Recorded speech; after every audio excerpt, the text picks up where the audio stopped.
Bismillahirrahmanirrahim. Assalamualaikum warahmatullahi wabarakatuh.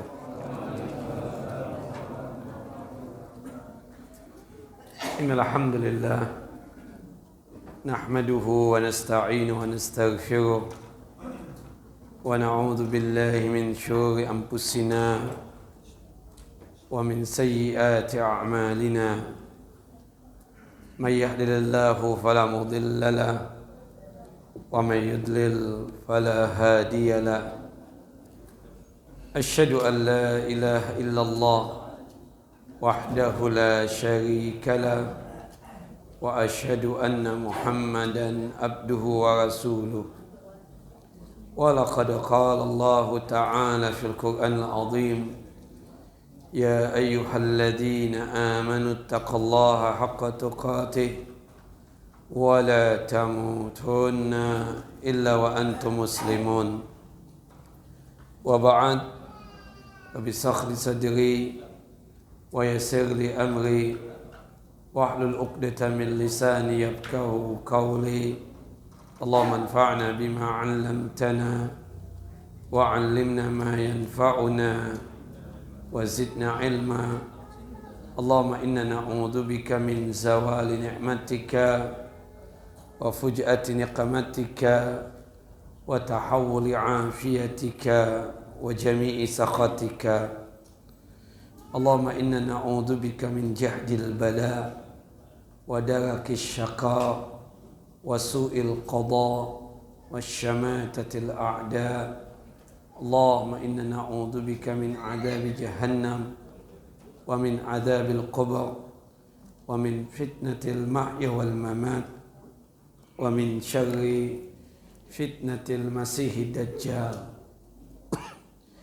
Ikhwani wa akhawati fid din, a'azani wa a'azakum Allah.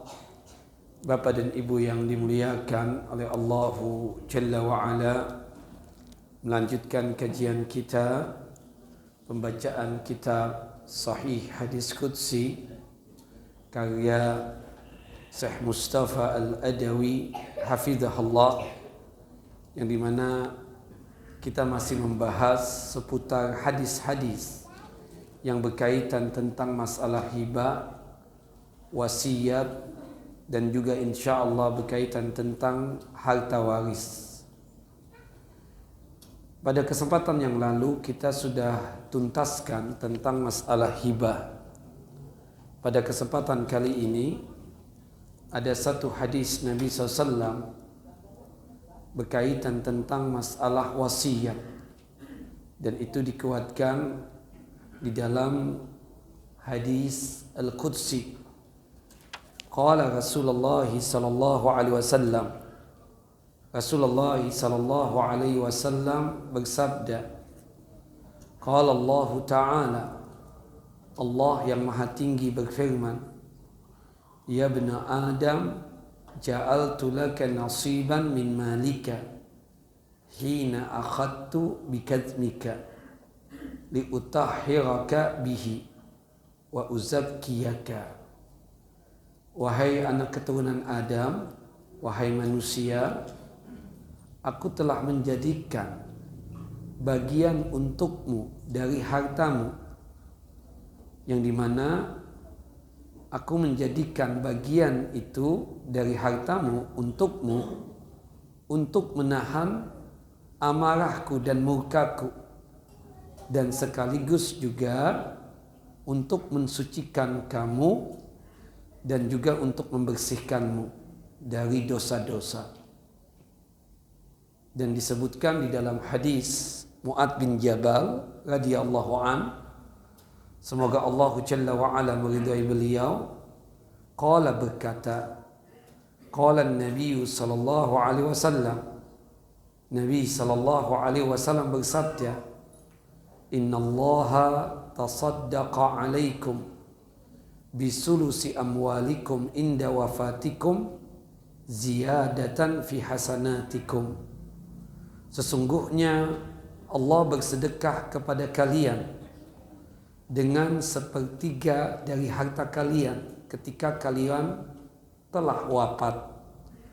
sebagai caranya Allah Jalla wa'ala untuk menambah hasanat dan kebaikan kalian. Hadis dikeluarkan oleh Al-Imam Ad-Daruqutni dan juga oleh Al-Imam Ahmad, serta hadis ini dikeluarkan oleh Al-Imam Ibnu Majah di dalam kitab sunannya pada nomor hadis 2709, dan dikuatkan nanti di dalam hadis Sa'ad bin Abi Waqqas radhiyallahu an.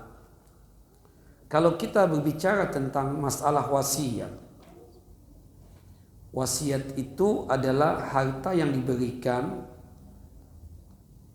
kepada orang selain ahli waris setelah dia meninggal dunia, atau diberikan kepada fisabilillah.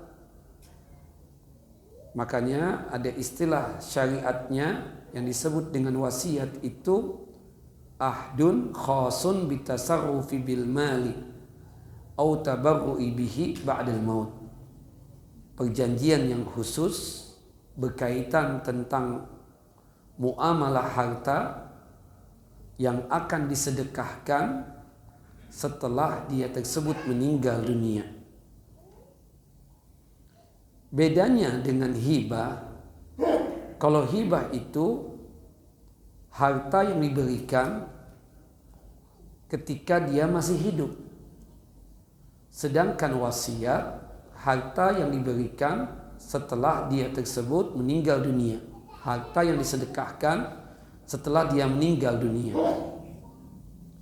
Bedanya lagi, kalau berkaitan dengan hibah itu boleh kepada anak sekalipun atau kepada ahli waris.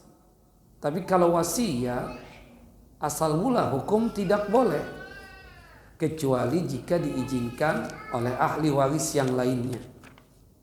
Makanya disebutkan di dalam satu hadis yang sahih, la wasiyata liwarisin illa idza adzina lahul warasah.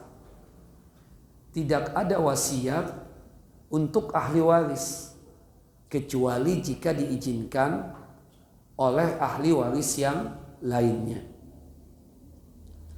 Nah, berkaitan tentang masalah hukum wasiat ini, itu terbagi menjadi 5 hukum.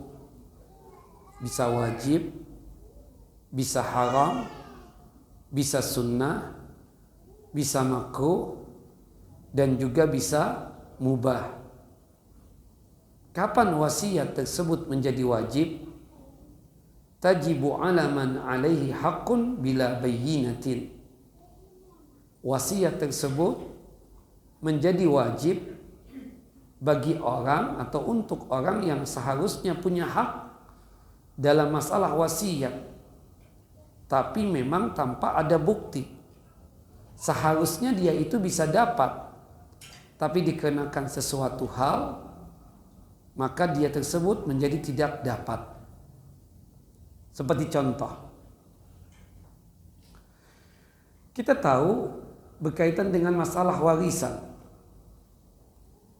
jika ada seseorang meninggal dunia, ya, kemudian seseorang yang meninggal dunia ini, misalnya ya, dia tersebut dia punya anak 2, anggaplah laki-laki, ada si A dan ada si B.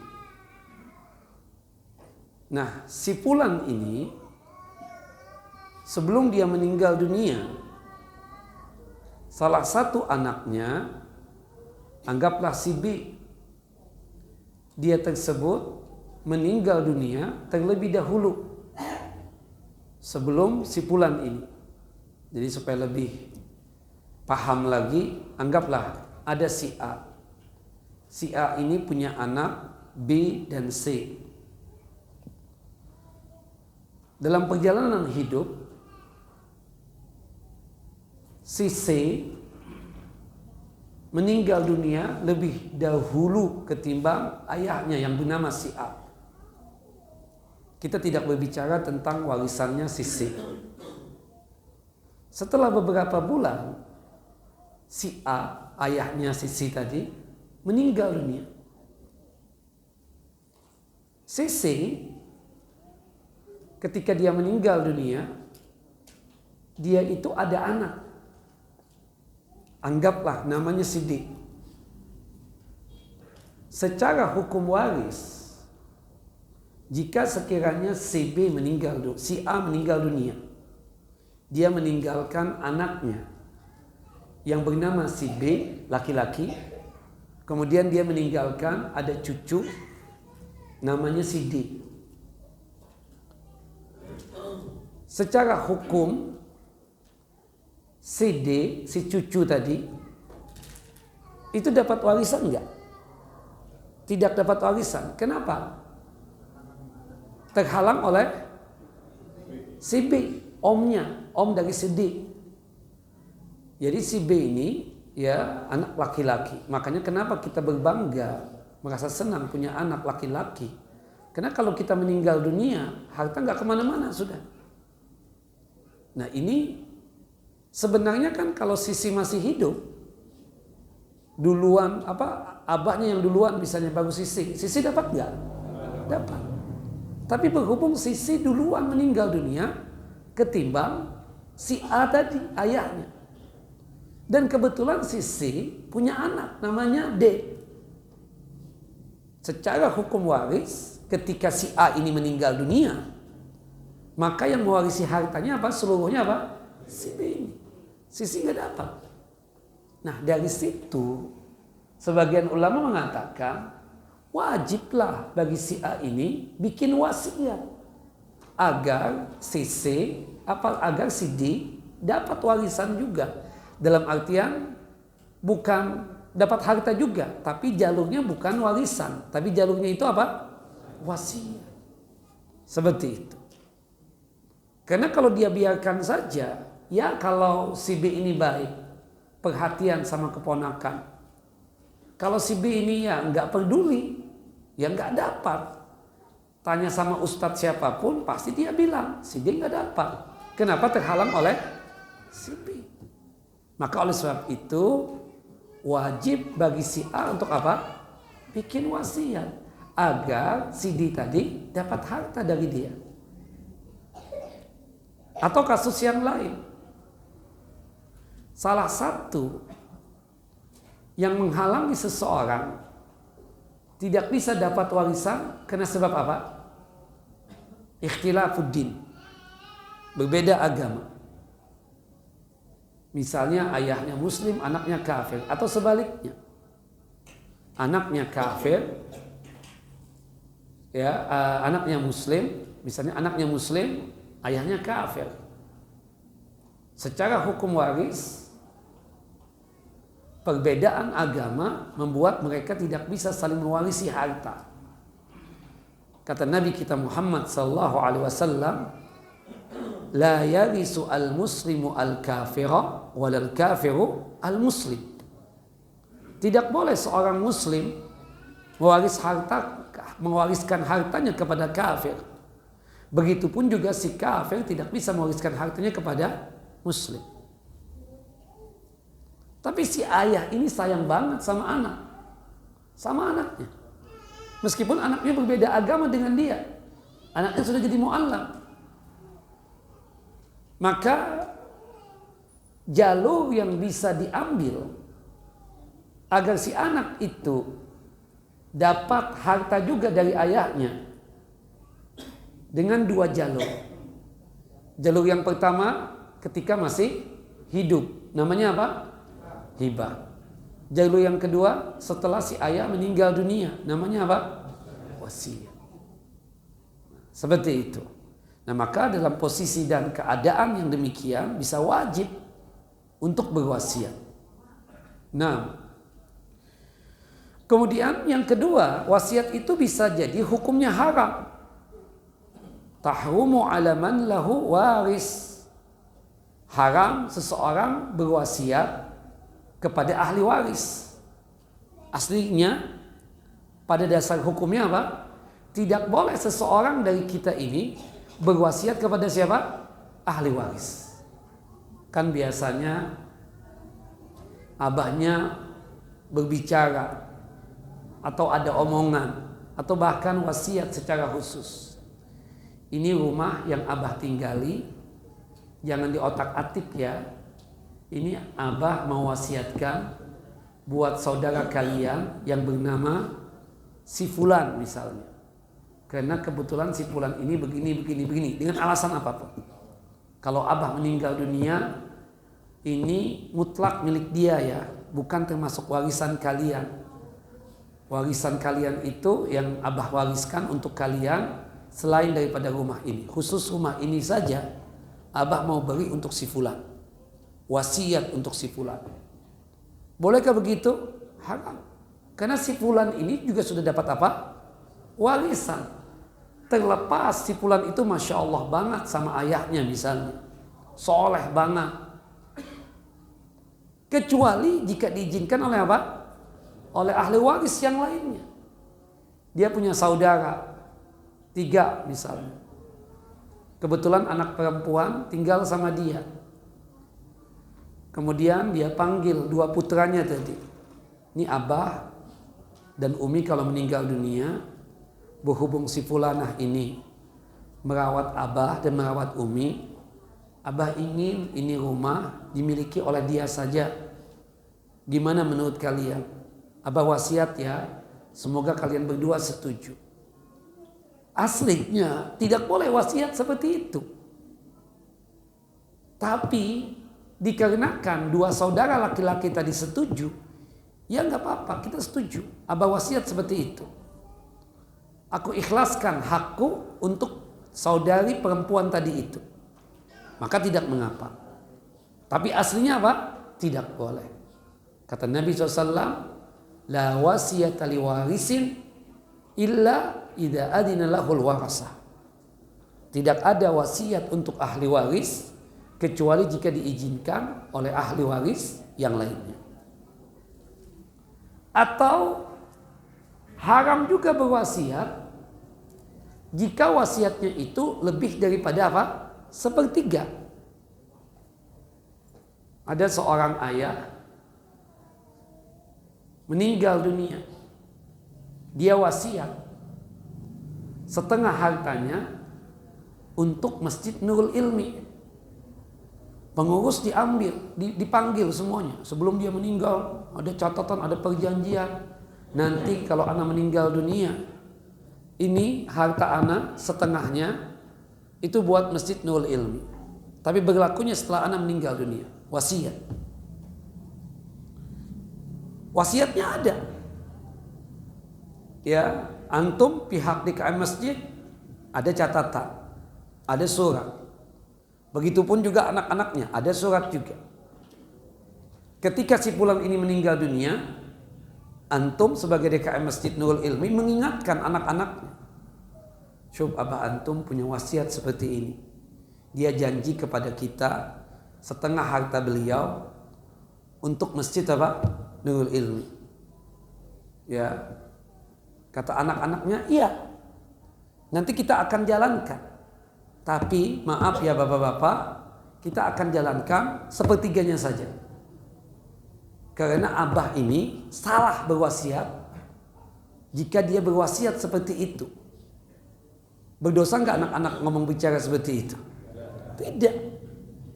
Karena memang kalau toh di antara orang yang meninggal dunia tersebut berwasiat lebih daripada 1/3, meskipun ada tulisan sekalipun, itu bisa dibatalkan. Dikarenakan bertentangan dengan hadis yang sahih, bertentangan dengan ajaran Quran dan Sunnah Nabi Sallallahu Alaihi Wasallam. Kecuali kalau ahli waris setuju. Kalau ahli waris setuju misalnya lebih daripada 1/3 tadi, tidak mengapa. Haknya dia sebagai ahli waris, dia sedekahkan juga buat Masjid Nurul Ilmi. Dalilnya apa?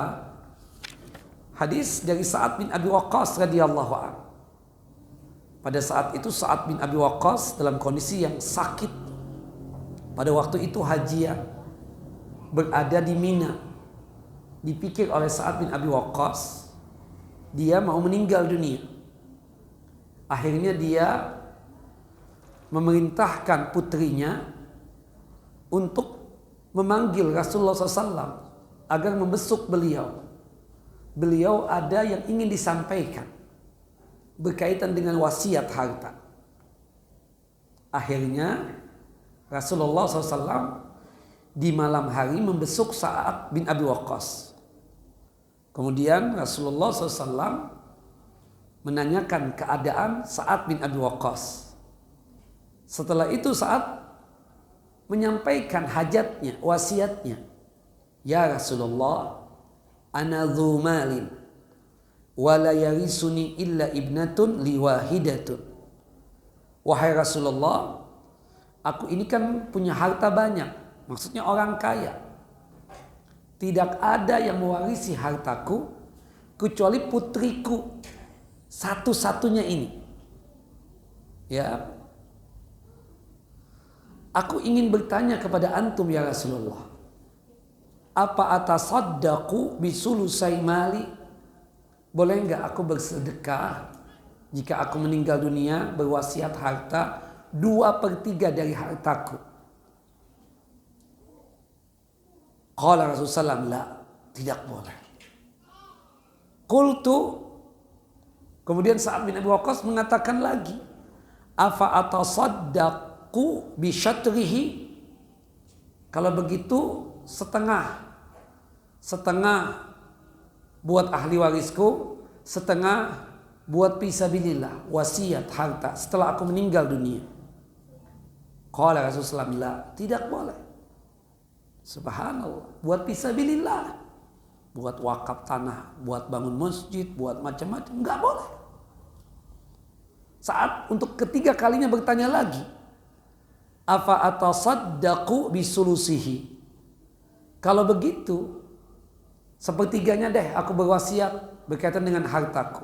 Qala as-sulus, boleh sepertiga. Was-sulusu katsir, sepertiga dari wasiat hartamu wahai Sa'ad itu sudah banyak. Kemudian Rasulullah di ujungnya mengatakan, innaka antadara warasataka agniya khairun min antadarahum 'alatan yatakaffafuna an-nas. Engkau meninggalkan ahli warismu dalam kondisi yang kaya, mampu secara finansial, itu lebih baik buat mereka daripada engkau meninggalkan mereka dalam kondisi fakir, miskin, pada ujung-ujungnya mereka meminta-minta kepada manusia.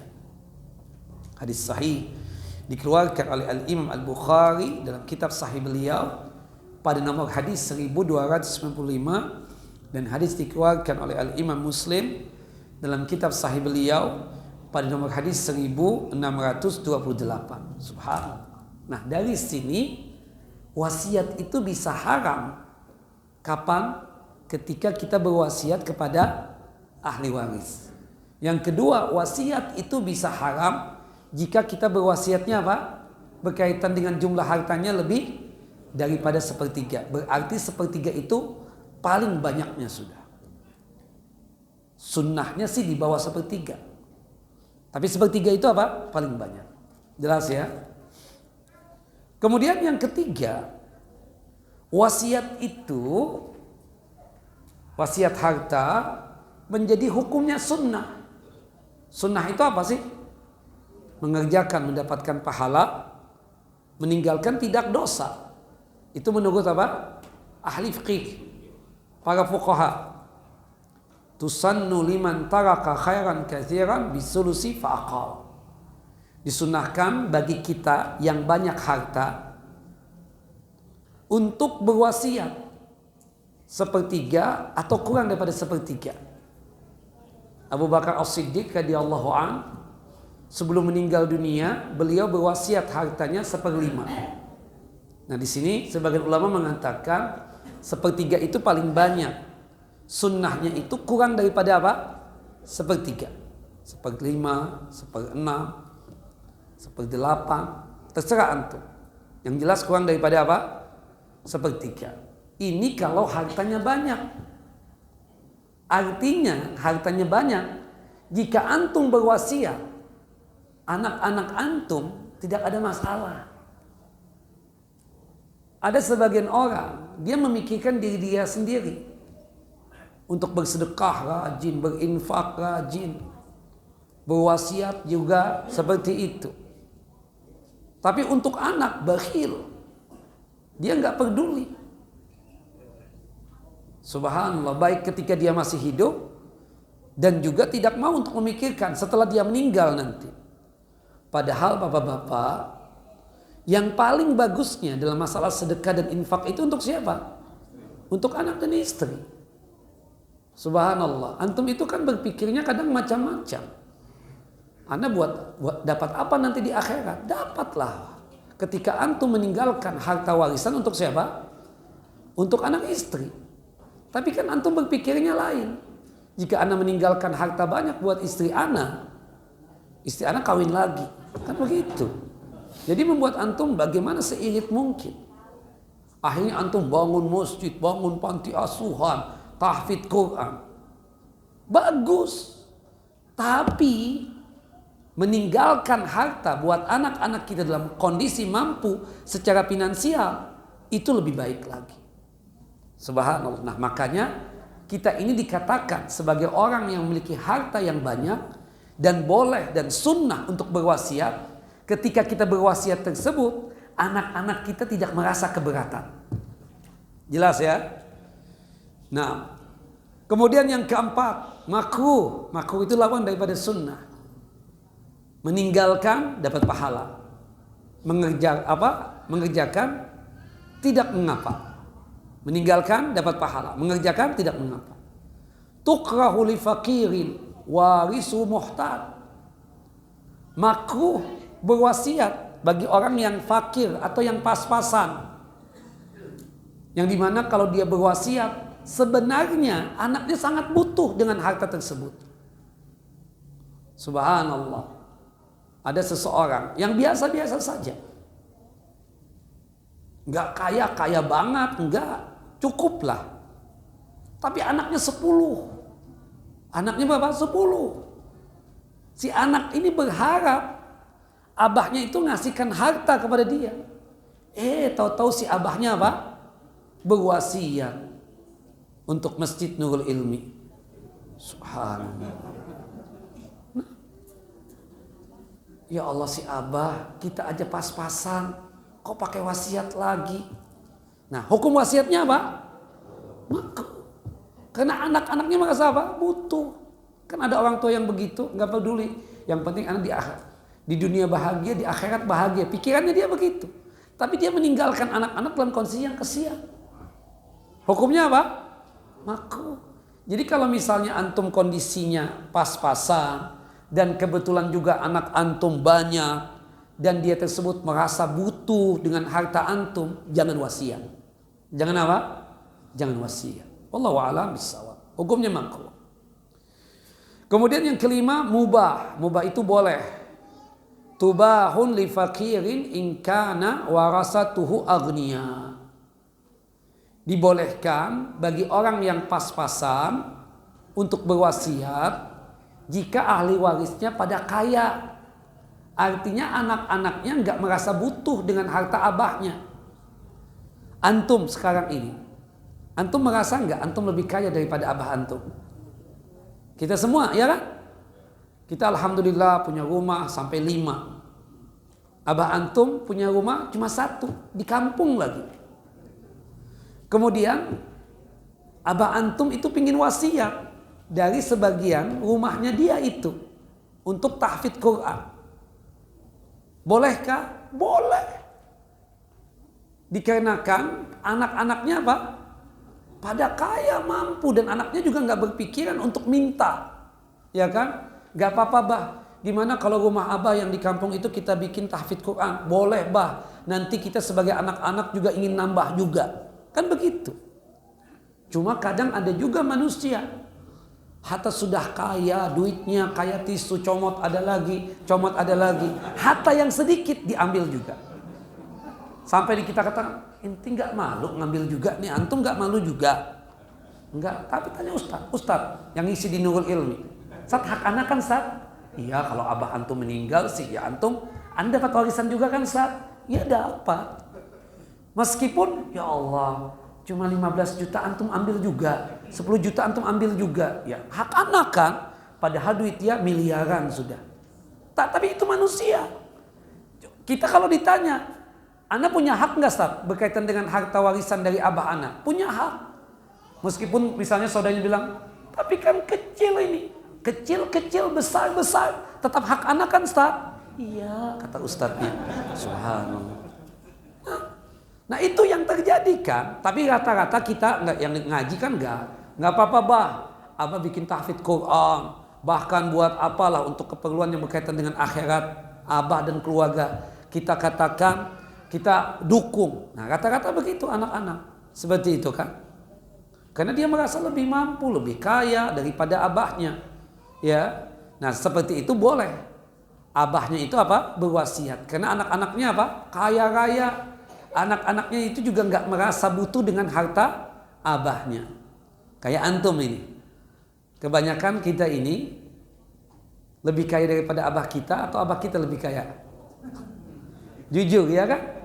Nggak, kita kan paham, ngerti lah tentang kondisi abah kita. Bagaimana kondisinya sakit, kesian. Kita alhamdulillah dikasih rizki oleh Allah. Kita hijrah ke tempat ini, alhamdulillah punya usaha. Usaha kita berkembang. Kita sampai punya toko 15, kemudian rumah juga alhamdulillah, dan seterusnya. Dibuka oleh Allah Jalla wa'ala. Abah kita masih di kampung. Kita tahu kondisinya bagaimana ya kan? Nah berarti kan antum lebih kaya. Ketika abah kita yang di kampung tadi ingin berwasiat, boleh tidak? Boleh. Karena kita juga nggak merasa butuh. Nggak apa-apa bah, silahkan bah.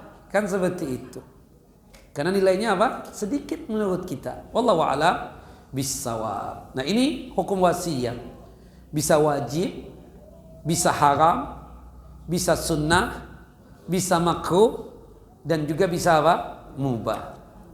Nah dari hadis-hadis tadi, ilmu yang bisa kita dapatkan, terutama berkaitan dengan hadis Sa'ad bin Abi Waqqas radhiyallahu an, ya, istihbabul wasiyah wa an takuna bisulusi minal mal fa'aqal, ya, walau mimman huwa sahibu malin kathirin.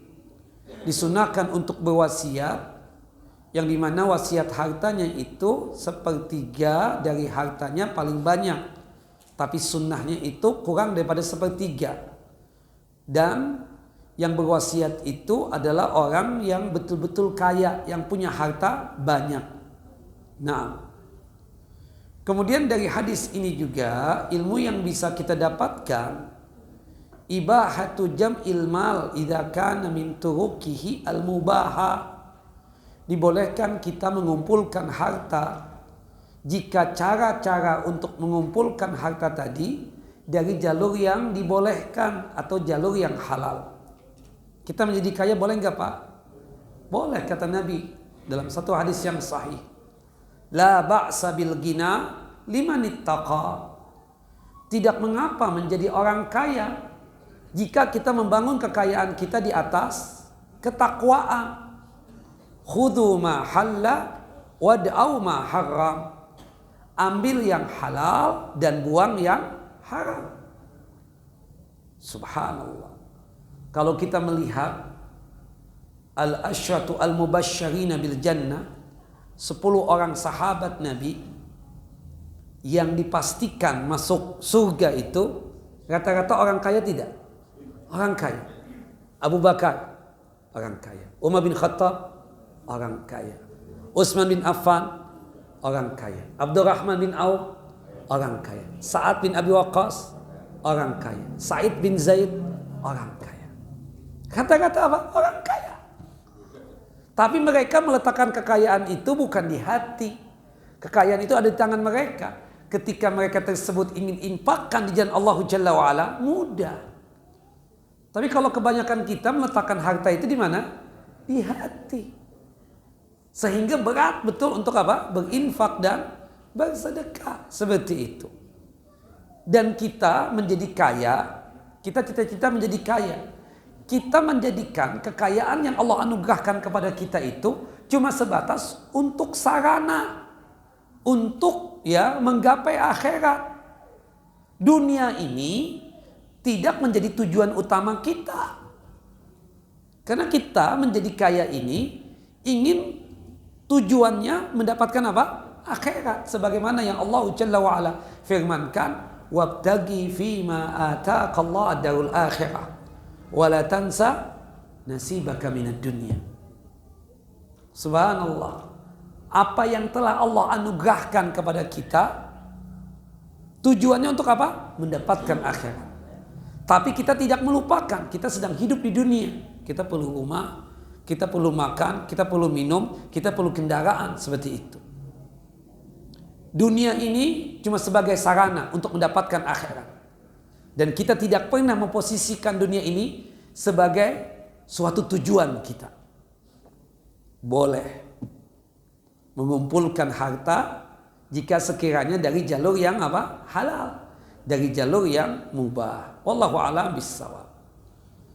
Nah, kemudian dari hadis ini, Bapak dan Ibu yang dimuliakan oleh Allah Jalla wa'ala, anna ibqa'al mali lil warasati ma'a hajatihim ilaihi afdalu minat tasadduqi bihi 'alal ba'idin likaunil warisi awla bi birrihi min ghairihi. Sesungguhnya menyisakan harta untuk ahli waris dengan sesuai kebutuhan mereka, itu lebih utama, lebih besar pahalanya ketimbang antum bersedekah untuk orang-orang yang jauh, yang tidak ada kaitannya dengan antum. Ini anak antum, antum tinggalkan harta nanti, supaya mereka tersebut apa? Bisa menjalankan roda-roda kehidupan ini. Dan mudah-mudahan itu menjadi sarana mereka untuk menggapai akhirat. Itu lebih utama.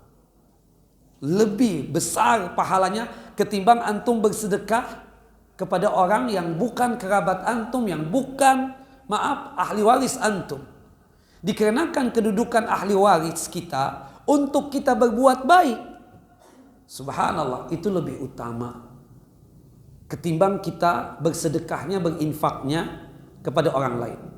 Bersedekah kepada orang lain tentu ada pahalanya. Berinfak untuk yang bukan keluarga kita itu ada pahalanya. Tapi kalau kita bersedekah, berinfaknya buat anak istri kita dan buat kerabat kita, pahalanya besar. Subhanallah. Kadang nih, maaf ya Bapak Ibu jamaah yang dimuliakan oleh Allah Jalla wa'ala, kita sebagai ustadz kadang punya posisi yang diuntungkan. Subhanallah. Kalau mau kajian, kita kadang ditanya, Ustadz mau makan apa Ustadz? Nanti Ustadz habis kajian kita makan restoran sini aja. Antum kadang ngajak begitu, bukan begitu? Subhanallah. Kebetulan istri antum ngaji juga dengan anak. Dia bilang, Ustadz, sama inti dia begitu Ustaz. Sama anak selalu diajak yang dekat sini Ustaz. Tuh yang di situ. Subhanallah. Itulah antum gitu loh. Seharusnya antum sebelum mengajak anak ke restoran itu, ajak dulu dong istri antum ke sana. Ajak dulu anak-anak antum ya ke sana. Tapi enggak, Ustaz. Setiap Sabtu, setiap Ahad ngajaknya ke situ lagi. Ini tahunya enak. Renyah-renyah banget. Inti kok kata istrinya enggak pernah ngajakin anak ke restoran yang antum ngajak Ustaz. Nah, dia ada rasa. Nah, seperti itu. Iya kan? Yang dekat dulu. Maaf ya. Kita posisi Ustaz kadang diuntungkan. Antum Ustaz makan restoran ini. Subhanallah. Antum punya pegawai, pernah diajak ke sana? Oh enggak, pegawai udah nasi bungkus. Iya kan? Allah, atau gorengan. Ya Allah, ya Rabbna. Itu yang terjadi kan? Alhamdulillah. Ya. Subhanallah. Ya memang kenyataannya juga begitu. Antum, Ustadz mau ya, ajak, ayo makan di mana ya? Karena enggak enak ditawarin terus. Subhanallah. Kita di sini Ustaz makan. Ya kadang, ya Allah, kok ngajak kita nggak makan di situ misalnya. Besok-besok ustadznya nggak mau lagi. Nah mungkin antum beranggapan begitu, makanya diajak yang wah, yang mewah, yang mengesankan, yang subhanallah, ada kenangannya lah dari ustadz itu. Nah tapi satu yang perlu antum pahami dan ingat, bahwasannya kita nih berbuat baik, terutama masalah harta, itu kepada anak istri kita terlebih dahulu, kepada ahli waris kita. Ya, sebelum antum membangun masjid, sebelum antum membangun madrasah, pondok pesantren, antum pikirkan, sudahkah antum nanti ketika meninggal dunia menyisakan apa buat anak istri antum? Antum sudah sediakan gak rumah buat dia, tempat tinggal buat dia, dan seterusnya. Seperti itu. Itu lebih utama, lebih baik, lebih besar pahalanya di sisi Allahu Jalla wa'ala. Dari hadis ini juga, Bapak dan Ibu yang dimuliakan oleh Allahu Jalla wa'ala, ilmu yang bisa kita dapatkan, anna nafaqata 'alal awladi wa zaujati ibadatun jalilatun ma'an niyatil hasanah. Bapak-bapak lihat, sesungguhnya nafkahnya kita untuk anak kita, untuk istri kita, itu ibadah yang sangat luar biasa jika kita niatkan dengan niat yang baik. Ada ibu-ibu keluh kesah curhat, Ustaz tahu nggak Ustaz, inti ngisi kajian di Masjid Nurul Ilmi? Iya. Singgung-singgung dong buat bapak-bapak. Apa bu? Tahu nggak Ustaz, kalau anak minta fulus sama suami anak, nanti kenalkan suami anak namanya si ini. Tahu? Berantem dulu Ustaz. Baru dia keluar itu.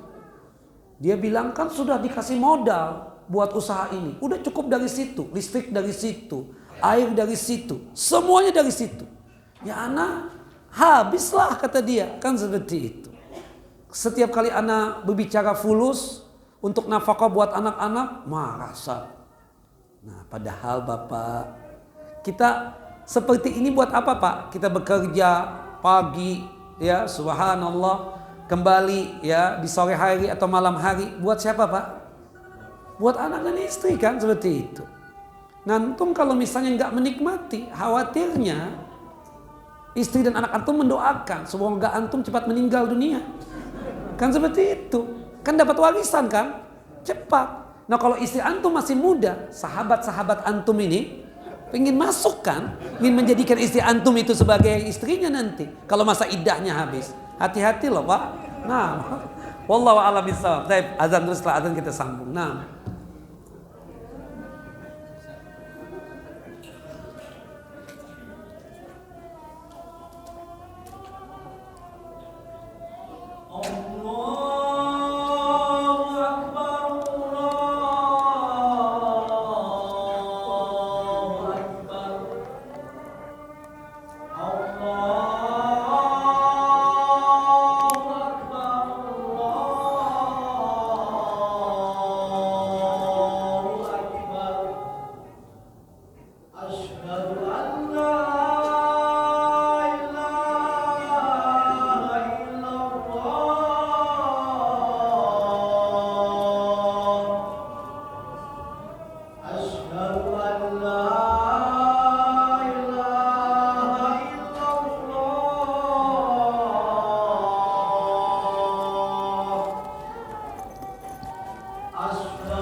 Ikhwani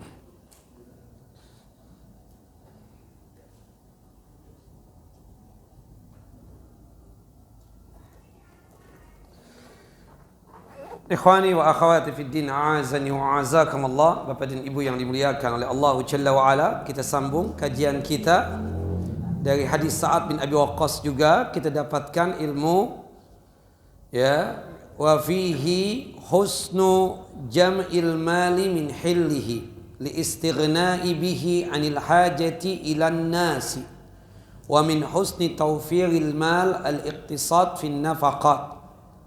Dari hadis ini ilmu yang bisa kita dapatkan, mulianya mengumpulkan harta dari jalur yang halal. Tujuan kita mengumpulkan harta atau menjadi orang kaya supaya tidak minta-minta kepada manusia, dan juga tujuannya tersebut tidak lain untuk apa? Untuk bersedekah atau berinfak.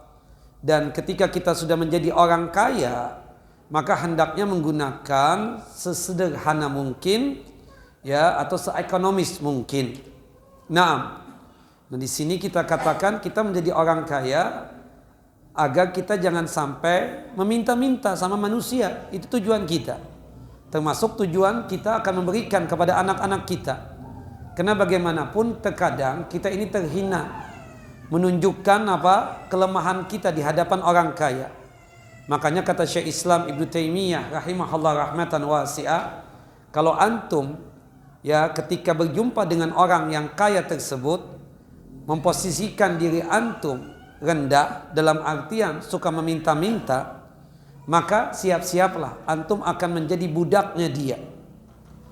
Tapi ketika antum fakir miskin bergaul dengan orang kaya, tapi antum tidak menunjukkan hajat dan kebutuhan antum, maka pada saat itu posisi antum sepadan dengan dia.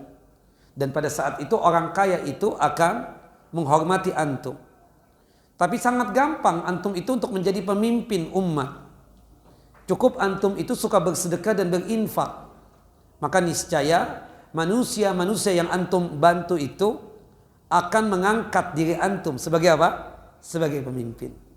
Nah, ini kan sangat gampang. Ini kan menunjukkan kalau kita ini memang, ya, kita nggak orang kaya, tapi ketika kita bergaul sama orang kaya, jangan sampai menunjukkan lemahnya kita.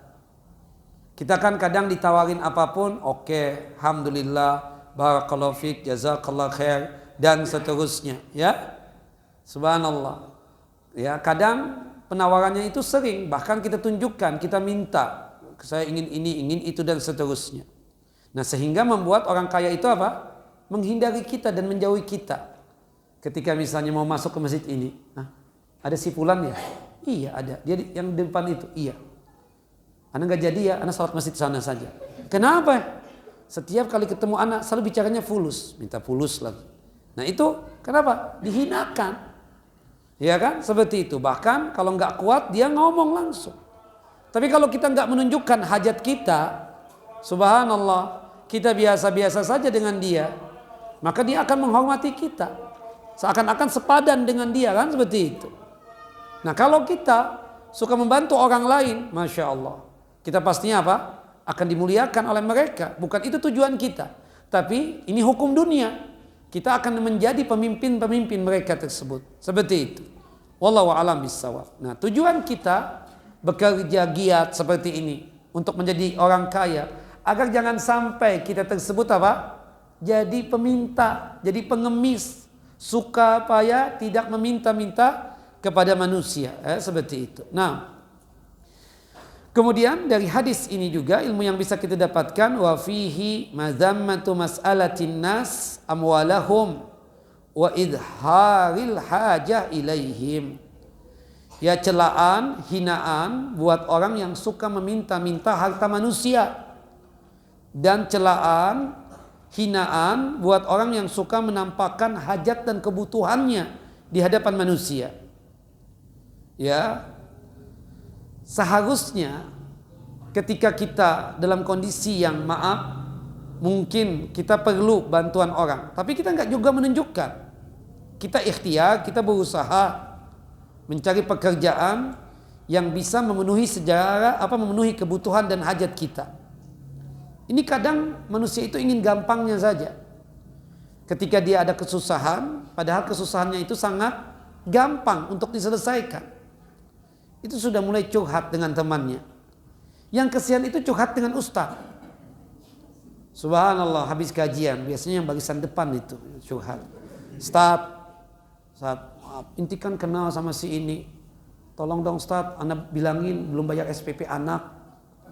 Iya Ustaz, Anda belum bayar listrik, belum bayar ini, macam-macam. Kadang ingin kawin tapi nggak ada fulus, curhatnya sama Ustaz. Nah Ustaz kan juga bingung, ya cuma Ustaz pencitraan aja. Ya Allah Karim, Allah Maha Pemurah, insya Allah kayakan antum, Anda doakan antum. Kan bisa seperti itu. Karena antum dalam posisi yang salah curhatnya. Karena ustadznya itu sepandan juga dengan antum. Sama. Cuma gak mau mengutarakan aja. Seperti itu. Nah jangan biasakan seperti itu. Segala-galanya diutarakan. Dan seterusnya. Apalagi yang belum kawin. Gimana caranya pengen kawin Ustadz? Anak punya ini sekian. Ya Allah. Ya cari yang perempuan mau dengan antum. Gak ada yang mau Ustadz, Anda ditolak semua. Nah kalau begitu antum giat lagi kerja terus. Supaya nanti buat muda antum bisa memilih nanti. Ya, tenang, gak apa-apa. Sejelek-jeleknya laki-laki kan tetap memilih. Secantik-cantiknya perempuan tetap dipilih. Gak apa-apa antum ditolak meskipun sudah 11 kali. Kan seperti itu. Nah, tapi tetap kita sebagai laki-laki kan memilih. Wallahu a'lam bishawab. Jadi ya kadang begitu kita lebih menunjukkan apa? Kekurangan yang ada pada diri kita gitu loh. Jangan ikhwan. Jangan. Subhanallah. Kita pernah beli siwak. Ada orang tua ya. Waktu di Mekah itu. Kalau kita keluar dari hotel kita. Menuju Masjidil Haram. Subhanallah. Kita kesian. Gak biasa juga pakai yang siwak begitu. Biasanya gosok gigi aja dengan odol kan. Siwak kita itu seperti itu. Karena kesian subhanallah. Berapa nih? Ya kita pingin beli satu aja. Sisanya kita pingin sedekahkan. Niat begitu. Subhanallah. 2 rial kata dia. Ah ini 2 rial kita kasih 10 rial. Nah, satu aja kata dia. Satu aja udah. Sisanya buat syekh, buat antum. Lah. Ana gak mau minta ya. Inti beli ahlan wa sahlan. Nih sisanya duit inti. Oh, ini kan orang hebat ini. Coba kalau kita, syukran, makasih ya. Atau 5 rial atau sisanya 1 rial. Ambil aja. Enggak. Ini 1 rial hak antum. Antum kalau mau sedekah tuh sama itu tuh. Dia tunjukin. Subhanallah. Ya kan? Dia enggak mau. Dia lebih mulia dengan apa? Berdagang seperti itu. Anda nggak minta, Anda bisnis siwak, kata dia. Inti kalau mau beli semuanya 10 rial itu. Oh begitu, ya udah beli 10-nya deh 10 rial. Baru dia mau tuh. Tapi kalau misalnya sisanya tadi yang 8 rial, nggak mau. Nggak, anak bukan pengemis kata dia. Inti jangan melihat anak seperti ini, inti jadi kesian akhirnya sisanya itu buat anak. Anak nggak mau. Tapi kalau inti mau beli siwak, anak ambil. Oke dah, kita beli 5 deh kalau begitu. 2 rial. Subhanallah, ya kan? Nah ini subhanallah punya kekuatan begitulah kita ya. Betul-betul menggantungkan nasib kepada Allah, bukan menggantungkan nasib kepada manusia. Wallahu a'lam bissawab. Nah kemudian yang terakhir di sini ilmu yang bisa kita dapatkan al-ihsan ilal aqarib was-safaqah 'alal warasah. Hendaknya kita itu selalu berbuat baik kepada orang-orang dekat kita, terutama famili dan kerabat kita, dan memiliki rasa safaqah, rasa kasih sayang, kasihan kepada siapa? Ahli waris kita, ya, ahli waris kita. Kadang ada orang tua yang zalim, dia kaya raya, anaknya minta modal sedikit nggak mau, ngamuk. Abah susah, ya, membuat kamu dewasa remaja begini saja sudah banyak pengeluaran, sebelum lagi menyekolahkan, nanti hitung-hitungan ya. Subhanallah dia nggak malu, nggak peduli. Padahal dia bisa kasih modal buat dia. Abahnya masya Allah orang yang terkenal, tapi anaknya apa? Dibiarkan untuk jadi apa gitu loh. Yang pekerjaannya itu pekerjaan yang tidak pantas sebenarnya. Nah itu yang terjadi kadang, karena bakhilnya apa?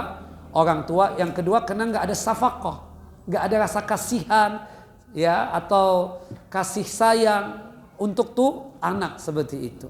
Nah seharusnya kan kita harus ada syafaqah, ada rasa kasihan, ada rasa rahmat, ada rasa kasih sayang juga untuk ahli waris kita. Salah satunya ya kita itu kalau berwasiat itu dilihat. Ini kalau saya berwasiat seperti ini, anak-anak gimana? Jangan-jangan anak-anak masih membutuhkan harta kita kan seperti itu. Nah kalau ada perasaan yang seperti itu kita katakan, atau masih ada pikiran seperti itu, menunjukkan kita masih ada rasa safaqah buat ahli waris kita. Ada rasa kasihan dan kasih sayang buat ahli waris kita. Yang jelas berbuat baik kepada orang dekat kita, ya apalagi itu istri kita, anak kita, kerabat kita, famili kita, itu lebih besar pahalanya ketimbang kita berbuat baik kepada orang-orang yang jauh, yang kita nggak kenal sama sekali dan nggak ada hubungan darah dengan kita sama sekali, nggak ada hubungan kerabat dengan kita sama sekali. Dan ingat, bersedekah, berinfak kepada kerabat dan keluarga pahalanya dua. Pahala dikenakan bersedekah, dan pahala dengan kita bersedekah itu menguatkan apa? Silaturahim. Wallahu a'lam bissawab. Wa sallallahu Nabi Muhammad wa ala ali Muhammad kama sallaita ala Ibrahim wa ala ali Ibrahim innaka Hamidun Majid.